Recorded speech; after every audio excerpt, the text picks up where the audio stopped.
Hello everyone.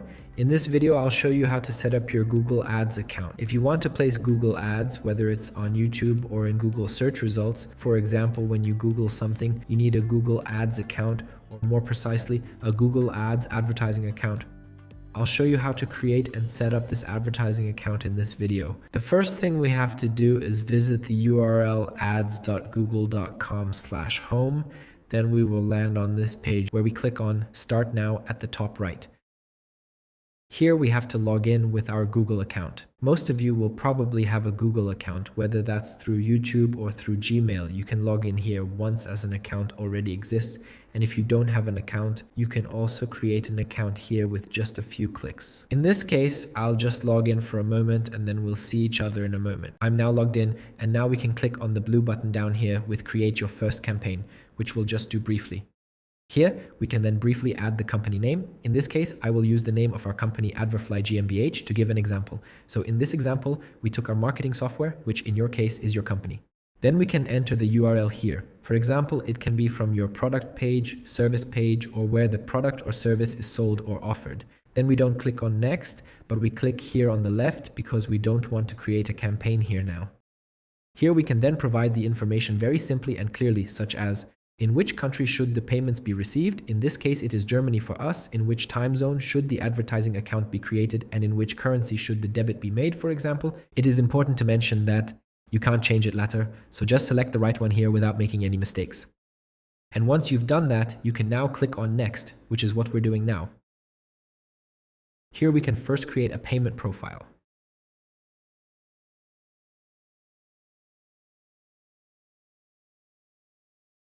Then we can select the reason as shown on my screen here. We can leave that here on business.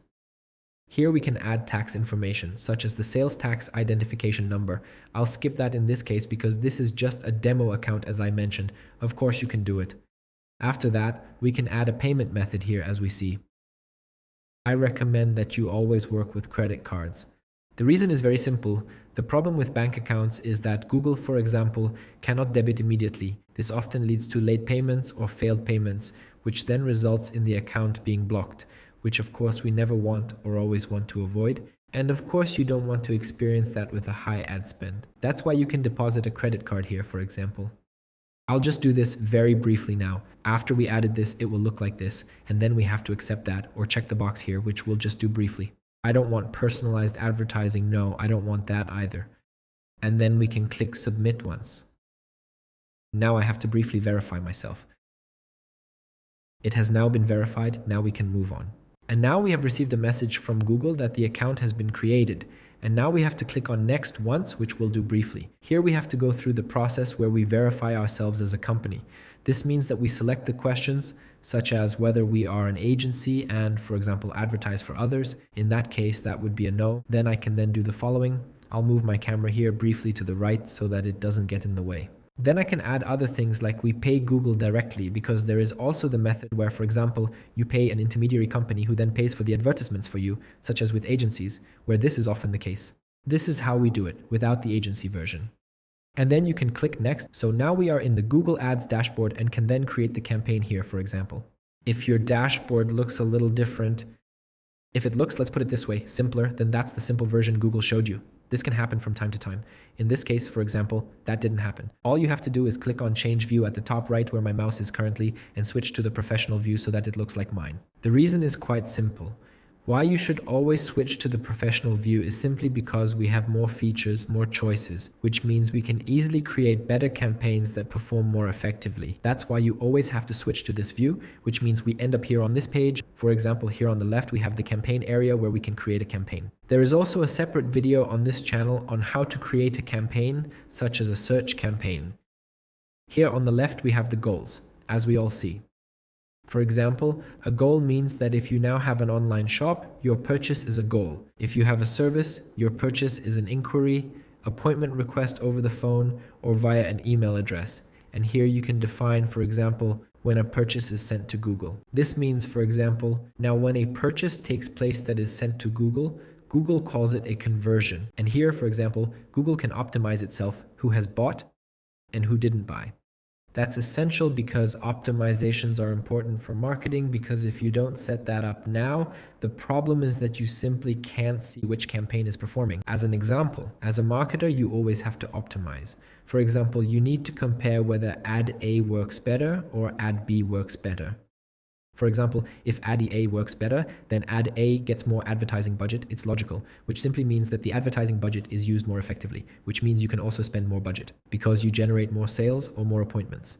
It's also important to mention here that you shouldn't just work with these conversions, because the problem is, even if you send Google data back, send signals back about who has bought, the problem here is that unfortunately you work with estimates. Because Google itself is blocked by Apple, for example, where many people use Google or are blocked by other platforms, as a result, they don't receive all the signals, and as a countermeasure, Google is now trying to do the following. Let's put it this way. It's statically modeled. To put it simply, it's estimating numbers, like a black box. In other words, these are estimates, which means that campaigns are often assigned incorrectly. However, it is also the problem at Google, which means that, let's put it this way, you shouldn't just blindly trust the Google numbers.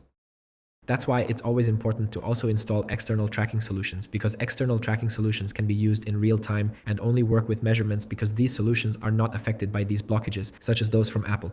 This is extremely important so that you can easily optimize the right campaigns. As an example, to understand it better, if there are 10 sales in the shop or 10 leads entries in the system, then Google usually shows 5 or 6 entries for fresh accounts or for accounts where, for example, a lot of money has already been spent and therefore a lot of data is already available. Google often shows, for example, 15, 20 leads, which simply can't be the case because there are only 10. And that's why you should install external tools, such as Adverfly, which is also an external tracking solution from us.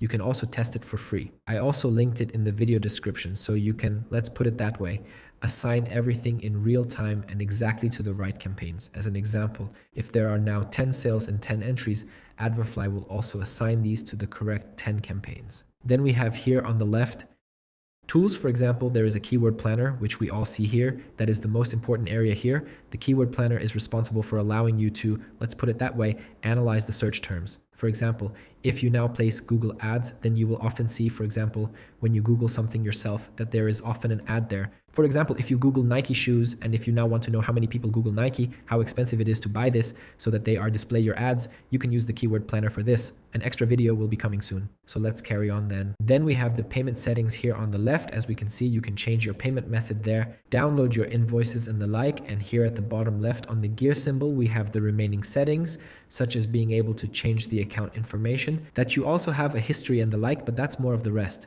The most important areas are the campaign area, where you'll have to do a lot as a marketer when you run ads and create all the campaigns. Then there are the goals. You only create them once, then never again.